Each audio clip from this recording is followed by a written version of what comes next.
यह आदमी रोड पर चलते हुए मोबाइल से बात कर रहा था, लेकिन अचानक उसका मोबाइल किसी ने छीन लिया, जिसकी वजह से उसका बुरी तरह एक्सीडेंट हो जाता है। जब वह देखता है तो मोबाइल फोन को किसी दिव्य शक्ति ने आसमान में पकड़ रखा था और स्क्रीन पर अपने आप एक अननोन नंबर डायल हो जाता है। जैसे ही वह अपने मोबाइल फोन को पकड़ने गया, फोन में ऑटोमेटिकली वीडियो और फोटोज अपलोड होने लग जाते हैं। फिर अपने आप मोबाइल की स्क्रीन पर एक पक्षी की वीडियो चलने लग गई थी। वह हैरानी से देख रहा था, वीडियो बिल्कुल रियल लग रही थी। और फिर उसका फोन अपने आप पक्षी की तरह आसमान में चला जाता है। ऐसे ही दुनिया भर के सारे मोबाइल फोन अचानक आसमान में जाने लगते हैं। कोई अपनी मीटिंग अटेंड कर रहा था तो कोई यूट्यूब वीडियो चला रहा था। सभी के मोबाइल फोन आसमान की चपेट में आ चुके थे। ऐसा लग रहा था कि कोई दिव्य शक्ति मोबाइल फोन को खींच रही हो। यह शक्ति किसी पर रहम नहीं कर रही थी। ये आदमी भी अपने दादाजी का फोटो ले रहा था, लेकिन फोटो खींचते ही उसका मोबाइल भी गायब। बल्कि मोबाइल फोन स्टोर से भी सारे नए स्मार्टफोन भी शीशा तोड़कर आसमान में जा रहे थे। वहीं दिखाया जाता है कि एक साइंटिस्ट डॉक्टर वशी अपनी लैब में काम कर रहे थे, तभी उनकी बीवी का फोन आ जाता है। लेकिन कुछ देर बाद उनका फोन कमरे की छत तोड़कर आसमान में चला गया था। दुनिया भर में मोबाइल गायब होने की वजह से पुलिस स्टेशन के सामने बहुत सारे लोग अपने मोबाइल की मिसिंग कंप्लेंट लिखाने आए थे। पुलिस भी समझ नहीं पा रही थी कि यह क्या हो रहा है। इतने सारे लोगों के मोबाइल की कंप्लेंट लिखना नामुमकिन था। वहीं मिनिस्टर का नौकर पुलिस स्टेशन में एमएलए के मोबाइल चोरी होने की रिपोर्ट लिखवा रहा था। मिनिस्टर का मोबाइल पूरा सोने का बना हुआ था, 24 कैरेट गोल्ड, जिसकी कीमत लगभग 1 करोड़ की होगी। वहीं पूरे भारत देश के साइंटिस्ट और मिनिस्टर्स एक जगह इकट्ठा होकर इसी पर चर्चा कर रहे थे। लेकिन मोबाइल फोन अपने आप आसमान में जा रहे हैं, ऐसा हो ही नहीं सकता था। यह चीज उनके लिए एक जादू से ज्यादा और कुछ नहीं लग रही थी। ऐसी टेक्नोलॉजी दुनिया में अभी तक किसी के पास होना नामुमकिन है। अब डॉक्टर वशी सभी को अच्छे से समझा रहे थे कि सारे मोबाइल फोन किसी एक पर्टिकुलर लोकेशन तक जाके गायब हो जाते हैं। डॉक्टर समझाता है कि शायद हो सकता है कि किसी इलेक्ट्रोमैग्नेटिक वेव के असर से ऐसा हो रहा हो। केवल लैंडलाइन फोन ही बचे हुए थे जो गायब नहीं हुए। यही था जो सभी को बात करने में मदद कर रहा था। अब एक फैक्ट्री से नए मोबाइल फोन मैन्युफैक्चर होकर ट्रक में लाए जा रहे थे, लेकिन कुछ देर बाद ट्रक में से आवाज आने लगती है और फिर अचानक पूरा कंटेनर गिर जाता है और सारे नए मोबाइल फोन भी आसमान में जा रहे थे। एमएलए दिखाया जाता है जो मोबाइल फोन इंडस्ट्री का 70% टेक ओवर रखता था, लेकिन इस अजीब घटना की वजह से उसकी फैक्ट्री भी कुछ ज्यादा मुनाफा कमा ही नहीं पा रही थी। फिर वह अपने घर की ओर निकल जाता है, लेकिन उसके पीछे पीछे सारे नए मैन्युफैक्चर्ड फोन आ रहे थे, जिसका उसे कोई अंदाजा नहीं था। धीरे धीरे सारे मोबाइल फोन्स ने उस रोड को लपेट लिया। जैसे ही एमएलए घर के अंदर जाता है, सारे मोबाइल भी उसी के साथ घर के अंदर घुस जाते हैं। वह फ्रेश होकर अपने बिस्तर पर लेट जाता है, लेकिन उसे मोबाइल फोन के वाइब्रेशन की आवाज आने लगती है। जैसे ही वह उठकर देखता है तो लाखों मोबाइल फोन्स ने उसके कमरे को ढक लिया था। वह नजारा बिल्कुल अद्भुत था, लेकिन सारे मोबाइल में अचानक एक वीडियो चलने लग जाती है। फिर एमएलए उधर से बाहर निकलने की पूरी कोशिश कर रहा था, पर वह नाकाम हो जाता है। अब सारे मोबाइल फोन में केवल पक्षी की तस्वीर चलने लग जाती है। वह बिल्कुल असली पक्षी की तरह उड़ रही थी। फिर धीरे धीरे सारे मोबाइल फोन एमएलए के पेट में घुस जाते हैं और उसका शरीर फटकर छोटे छोटे हिस्सों में खत्म हो जाता है। वहीं वशी उस केस की जांच करने आए थे। एमएलए के मरने के बाद डॉक्टर को एमएलए के कमरे से मोबाइल फोन के कुछ पार्टिकल्स मिल चुके थे। पुलिस वशी की बात पर विश्वास नहीं होता कि एमएलए को मारने वाले वही सेल फोन है जो कुछ दिनों से गायब हो रहे हैं। वशी को एक तरकीब सूझती है। वह एक ट्रैकर मोबाइल में डालकर उसे चालू कर देते हैं। अब वह आसानी से देख सकते थे कि मोबाइल फोन किधर जा रहा है। बस अब देर थी तो मोबाइल फोन के अपने आप उड़कर गायब होने की। जैसे ही वशी फोन पर बात करता है तो फोन पहले की तरह दोबारा आसमान में गायब हो जाता है। अब वशी मोबाइल को ट्रैक करने लगते हैं और मोबाइल की बताई लोकेशन तक पहुंच जाते हैं। दुनिया भर के सारे मोबाइल फोन के अचानक गायब होने की वजह से और एमएलए की बुरी तरह मौत होने के बाद डॉक्टर वशी ने अपने पुराने फोन में ट्रैकर लगा दिया। असल में उनका यह पुराना फोन लैब में बंद रखा था, जिस वजह से वह इस फोन को आजमा रहे थे कि असल में फोन खुद ब खुद किधर जा रहे हैं। फोन के दोबारा गायब होने पर इस बार डॉक्टर वशी फोन की लोकेशन पता लगा लेते हैं और उधर पहुंच जाते हैं। फिर उस फोन की इलेक्ट्रोमैग्नेटिक फ्रीक्वेंसी ढूंढने लगते हैं, लेकिन बहुत ढूंढने के बाद उन्हें कुछ हासिल नहीं होता। अचानक गायों का झुंड उधर से डरकर भाग रहा था। जब डॉक्टर देखते हैं तो उन्हें उसी दिशा में मोबाइल फोन की फ्रीक्वेंसी मिल चुकी थी। जब वह इधर उधर देख ही रहे थे तो उन्हें कुछ दिखाई नहीं देता है। तभी डॉक्टर की फीमेल रोबोट नीला उधर पहुंचकर डॉक्टर को इशारा करती है। वशी जब देखता है तो हैरान हो जाता है, क्योंकि दुनिया भर के सभी मोबाइल फोन एक दिव्य शक्ति की वजह से आसमान में एक वेव बनाते हुए आ रहे थे। अचानक सारे मोबाइल फोन का बवंडर उधर इकट्ठा हो जाता है और फिर एक बास का रूप लेते ही उस ऊंची टावर को तोड़ वशी की ओर फेंक देता है। उसके इस हमले की वजह से पूरी टावर निकलकर गिर जाती है। वशी उधर से भाग पाते उससे पहले ही उनका पैर फिसलकर वह गिर चुके थे। अब पूरी की पूरी टावर उनके ऊपर गिरने वाली थी, लेकिन सही समय पर डॉक्टर की रोबोट नीला उन्हें बचा लेती है। वहीं दिखाया जाता है मिनिस्टर का ऑफिस। उधर हर स्टेट के मिनिस्टर परेशान थे, क्योंकि ज्यादातर फंड उन्हें मोबाइल कंपनी से आता था। लेकिन अब धीरे धीरे सारे मोबाइल टावर उसी दिव्य शक्ति ने खत्म कर दिए थे। वशी उनके बनाए सुपर ह्यूमन रोबोट चिट्टी को वापस जिंदा करने का सुझाव देते हैं, लेकिन तभी उधर मौजूद एक मिनिस्टर बताता है कि यह खतरनाक जोखिम हो सकता है, क्योंकि अगर उन्होंने ऐसा किया तो पिछली बार की तरह हम उसे काबू कर ही नहीं पाएंगे। वशी कहते हैं कि तुम ही बता दो, इसके अलावा और कोई रास्ता है? यह सुनकर उसकी बोलती बंद हो जाती है। वशी उस रोबोट की पूरी जिम्मेदारी उठाने के लिए तैयार थे, लेकिन प्रधानमंत्री इसकी इजाजत नहीं देते, क्योंकि कोर्ट से ऑर्डर लेने में बहुत वक्त लगता और उनके पास वक्त की कमी थी। उस मोबाइल फोन इंडस्ट्री का दूसरा सबसे बड़ा बिजनेसमैन उधर से अपने घर के लिए जा रहा था, लेकिन फिर एक बार वही सारे सेल फोन दोबारा एक्टिव हो जाते हैं, जिसकी वजह से उसका एक्सीडेंट हो चुका था। कार के खराब होने के बाद वह उस घने जंगल में फंस चुका था। उधर से पैदल जाने के अलावा उस पर कोई रास्ता नहीं था। वह जैसे ही पीछे मुड़ कर देखता है तो रोड पर सारे सेल फोन ने रोड को पूरी तरह ढक लिया था। जैसे पिछली बार एमएलए मारा गया था, उसी तरह सारे सेल फोन उसे घेर लेते हैं। वह जंगल में भाग जाता है, पर थकान की वजह से वह आराम करने के लिए बैठा था, लेकिन तभी उसे मोबाइल पर कॉल रिकॉर्डिंग सुनाई देने लगती है। फिर अचानक सारे फोन एक तेज रोशनी से जगमगा उठते हैं। फिर धीरे धीरे उसे सारे फोन लपेट कर खत्म कर देते हैं। फिर मोबाइल फोन एक जगह इकट्ठा होकर बास का रूप ले लेता है और आसमान में गायब हो जाते हैं। भारत के सबसे रईस बिजनेसमैन के अचानक मारे जाने पर वह सारे मोबाइल फोन एक पक्षी का रूप लेकर आसमान में गायब हो जाते हैं। वहीं दूसरी तरफ डॉक्टर वशी अपने पुराने रोबोट चिट्टी को म्यूजियम से आजाद करने आए थे, जो सरकार ने जब्त कर लिया था। दुनिया का सबसे खतरनाक और शक्तिशाली रोबोट, सुपर ह्यूमन इंटेलिजेंस, जो फिर डॉक्टर वशी दोबारा बना ही नहीं पाए। असल में वह अपनी 20 साल की मेहनत को म्यूजियम से निकालने आए थे। उस दिव्य शक्ति से लड़ने वाला केवल एक ही था, चिट्टी, जो उसे हरा सकता था। वहीं दूसरी ओर उस दिव्य शक्ति से लड़ने के लिए प्रधानमंत्री ने अपनी पूरी आर्मी तैनात कर दी थी। सोल्जर्स पूरे शहर में फैला दिए गए थे। हर जगह सरकार ने अपनी आर्मी एक्टिव कर दी थी। वहीं आसमान में कुछ अजीब सा छा जाता है। फिर धीरे धीरे सारे सेल फोन अदृश्य शक्ति से टैंक में घुसने लग जाते हैं। वहाँ एक्टिव सोल्जर्स को कोई अंदाजा नहीं था कि उनके साथ क्या हो रहा है। सारे मोबाइल फोन जेसीबी में बैठे आदमी को ढक लेते हैं। सभी अपने आप को उन मोबाइल फोन से बचाने की कोशिश करते हैं, लेकिन वह नाकाम हो जाते हैं। टैंक में भी सारे सेल फोन घुसकर पूरी आर्मी को धीरे धीरे खत्म करते जा रहे थे। जिधर एक ऊंची मोबाइल टावर बनाई थी, वह अब एक झटके में खत्म हो जाती है। सारा लोहा उस धमाके में उड़कर चकनाचूर हो चुका था। फिर दिखाया जाता है दोबारा सारे मोबाइल इकट्ठा होकर पक्षी बन चुके थे। अब अगला टारगेट दूसरा एमएलए था, जो इस पूरी मोबाइल इंडस्ट्री से 50% का फंड खाता था। इतनी आर्मी बटालियन सिक्योरिटी पर होने के बाद भी एमएलए को डर लगने लग जाता है, क्योंकि किसी भी वक्त वह मारा जा सकता था। अब अचानक एक सेल फोन खिड़की से अंदर आ जाता है। जब वह गौर से देखते हैं तो वह उसी का मोबाइल फोन था, जो कुछ दिन पहले आसमान में गायब हो चुका था। एमएलए खुश होता है और कहता है कि देखो, मैं एमएलए और मेरा फोन कोई ले जाए, ऐसा हो ही नहीं सकता। वह फोन को उठाता, उससे पहले ही फोन पर अपने आप अननोन कॉल लग जाता है। फोन अपने आप उड़ने लग गया था। मोबाइल फोन में पक्षी की तस्वीर स्क्रीन पर चलने लग जाती है। वह फोन देखने में बिल्कुल पक्षी की तरह बन चुका था। मिनिस्टर उसे भगाने की कोशिश करता है, लेकिन उस अनजानी दिव्य शक्ति पर क्या ही असर पड़ता। फिर उसे एक मोबाइल फोन का तमाचा लगता है और फोन उसके मुंह में घुस चुका था। वहीं एमएलए को जल्द से जल्द हॉस्पिटल तक पहुंचाया गया था। जब वह देखते हैं तो डॉक्टर्स अपनी पूरी कोशिश कर रहे थे एमएलए को बचाने की, पर डॉक्टर की कई बार कोशिश करने पर भी यह आदमी नहीं बचता। फिर अचानक उसके पेट में कुछ अजीब सा चमकने लगा था। डॉक्टर उस चीज को देख हैरान थे, लेकिन वह चमकती चीज पेट को चीर कर बाहर आ जाती है। असल में वह एक सेल फोन था, जो उसके पेट के अंदर था। दिव्य शक्ति से वह उड़ रहा था। तुरंत शीशे को तोड़कर बाहर निकल जाता है। सभी इस चीज को देख हैरान थे, क्योंकि उन्होंने ऐसी चीज जो साइंस के परे थी वह पहली बार देखी थी। वहीं दूसरी ओर रमन, जो 12 का स्टूडेंट था, बिना मोबाइल के उसकी जिंदगी बेकार हो चुकी थी। इसलिए उसने एक नया स्मार्टफोन खरीद लिया। उसका दोस्त उससे पूछता है कि अगर मोबाइल फोन पिछली बार की तरह आसमान में उड़ गया तो क्या होगा। रमन उसे समझाता है कि कैसे जाएगा। असल में उसने अपने फोन को पॉकेट से बांध लिया था। वहीं बुजुर्ग आदमी बात कर रहे थे कि बिना सेल फोन के वह पुराने दिन वापस आ गए। हर कोई अपना काम समय पर पूरा कर रहा है। रमन अपना नया सेल फोन पॉकेट से निकालकर शो ऑफ करने लगता है। जैसे ही वह फोटो खींचता, मोबाइल आसमान में जाने लगा, लेकिन बंधे हुए होने की वजह से वह भी उड़ रहा था। सही समय पर उसने चेन निकालकर अपनी जान बचा ली थी। जब सारे लोग आसमान में देखते हैं तो कुछ बहुत तेजी से उड़कर जा रहा था। वह और कोई नहीं, मोबाइल फोन से बना हुआ एक दिव्य पक्षी था। सभी लोगों के बीच डर का माहौल गूंज उठता है। मिलिट्री भी कुछ नहीं कर पा रही थी। पक्षी राजन पूरे आर्मी कैंप को पल भर में तबाह कर देता है। धीरे धीरे सारी बिल्डिंग में आग लग चुकी थी। बहुत से लोग बुरी तरह मारे जा चुके थे। कुछ इंसानों को वह जिंदा ही उठाकर ले गया था, लेकिन सही समय पर चिट्टी द रोबोट उधर पहुंच चुका था। जैसे ही पक्षी राजन उन लोगों को आसमान से नीचे फेंक देता है, चिट्टी अपना दिमाग चलाकर देख रहा था। उसे एक तरकीब मिल चुकी थी। वह बिल्डिंग पर बंधे उस नेट को खोलकर उन सभी की जान बचा लेता है। इतनी ऊंचाई से गिरने के बाद भी सभी बच चुके थे और चिट्टी को वापस देख हैरान भी थे।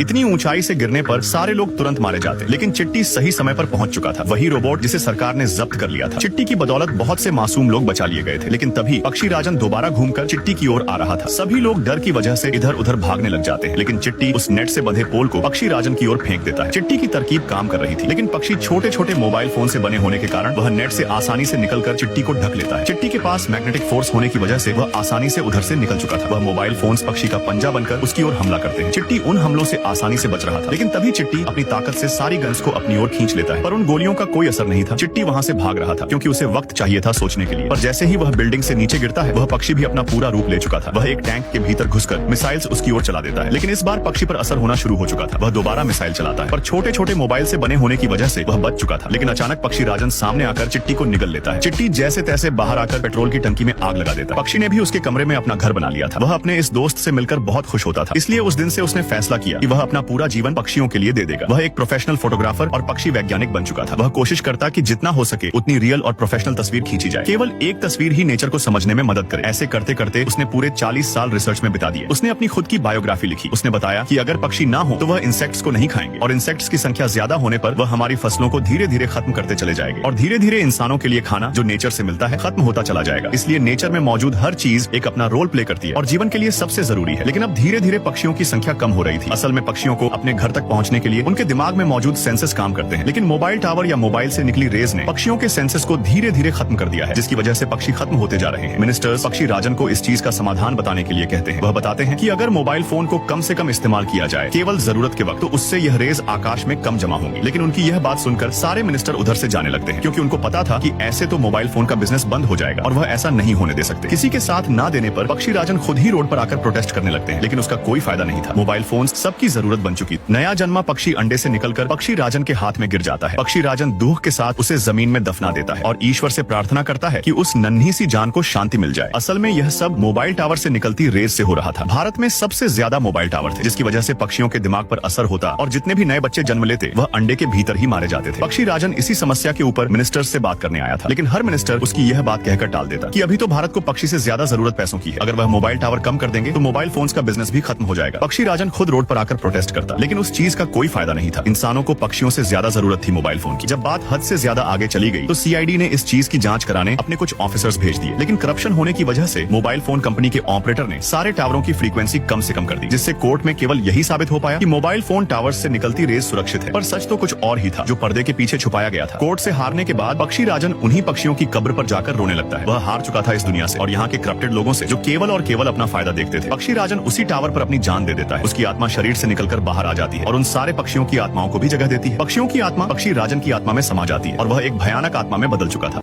पक्षी राजन की मौत के बाद उसकी आत्मा उसके शरीर से निकलकर जमीन में दफन सारे पक्षियों की आत्माओं को उठा देती है और पक्षियों की आत्मा इकट्ठा होकर उसकी आत्मा में मिलने लग जाती है। इतना कुछ सहन करने के बाद वह एक नेगेटिव एनर्जी में बदल चुकी थी, जिसकी बदौलत सारे सेल फोन दुनिया भर से गायब हो रहे थे। पक्षी राजन चिट्टी को समझाता है कि अगर इंसान पक्षियों की जान की कीमत नहीं जानते हैं तो मैं भी उनकी जान की कीमत नहीं जानता। चिट्टी कहता है कि गुनहगारों की सजा तुम बेकसूर लोगों को क्यों दे रहे हो। पक्षी राजन कहता है कि वह दुनिया भर के सारे सेल फोन को मिटा देगा और उन सभी को खत्म करके दुनिया को शुरुआत से बदलते देखेगा। तभी चिट्टी न्यूट्रलाइज सिस्टम को चालू कर देता है, जिससे हैवी पॉजिटिव आयंस मिलकर पक्षी राजन को अपनी ओर खींचने लगते हैं। डॉक्टर वशी यह सब अच्छे से जानते थे कि अगर नेगेटिव एनर्जी को खत्म करना है तो उन्हें पॉजिटिव एनर्जी का इस्तेमाल करना होगा। वशी एनर्जी को और ज्यादा कर देते हैं। पक्षी राजन भी अपने पूरे रूप में आकर दोबारा पक्षी का रूप ले लेता है। पक्षी राजन उस ट्रक को खत्म करने की कोशिश करता है। वह बार बार ऐसे ही कर रहा था, लेकिन चिट्टी की वजह से वह नाकाम हो रहा था। फिर अचानक एक जोरदार हमला होता है। चिट्टी का लाइफ रिएक्टर तुरंत खत्म हो जाता है, जिससे चिट्टी दोबारा नहीं उठ पाता है। डॉक्टर की बनाई फीमेल रोबोट नीला जल्दी से ट्रक को बंद कर